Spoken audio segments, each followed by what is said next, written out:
A real tale of two halves here at the Mears. The Gingerbreads claim their first point of the season, but I'm sure that the joint managers Wayne Harker and Jimmy Albans will not be pleased with that after Grantham dominated the first half, having by far the better chances and going in leading by a Phil Watt goal that Watt bundled in at a corner. The second half was a completely different affair as Barwell seemed to get a better grip in the centre of midfield and push the Gingerbreads back. The full-backs higher up the pitch caused Grantham one or two problems, and the goal that Barwell got midway through the second half did seem as though it was coming, although there weren't too many shots for Jake Turner to save. It was a corner that undid the Gingerbreads, hit him deep to the far post and headed in by Danny Jeno.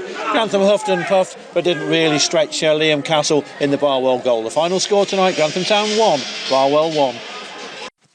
Grantham Town joint manager Jimmy Albans. At half-time, Grantham were leading by 1-0 and comfortably at that stage on top of the game, but it turned into a game of two halves as it was completely different after the break.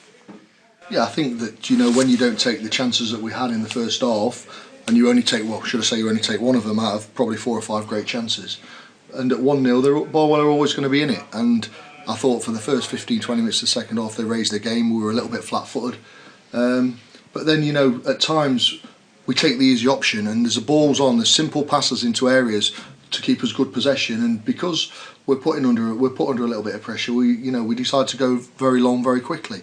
And I think senior players need to take a little bit of responsibility and understand that we have to play in the second half like we did in the first half. And in that first half, the Gingerbreads played some really, really nice football and kept Barwell pretty much pinned in their own half.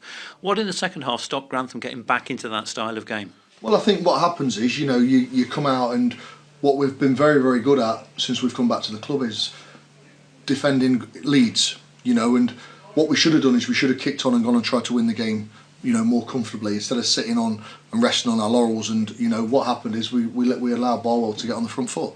And I think that's the only thing that, I'm disappointed with, that we let them back into the game when, on chances we probably should have won it. Now, despite being on the front foot, as you say there, and forcing 5 or 6 corners, Barwell didn't really put Jake Turner under too much pressure. Very, very comfortable and collected behind the Grantham back line. But the goal that did come, conceded from a corner right at the far post. Those are never good ones to concede. Well, we said at half-time the only way they were going to score was from a set-piece. And, it's happened. I mean, and that's just switching off and not concentrating and not doing the jobs that people are given.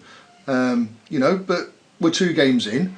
We were a lot better today than what we were on Saturday, and now we want to go and improve again for Curzon at the weekend. You played 4-3-3 tonight, 3-5-2 on Saturday. What formation are you going out with against Curzon? We might play 4-4-2. Jimmy, thank you very much.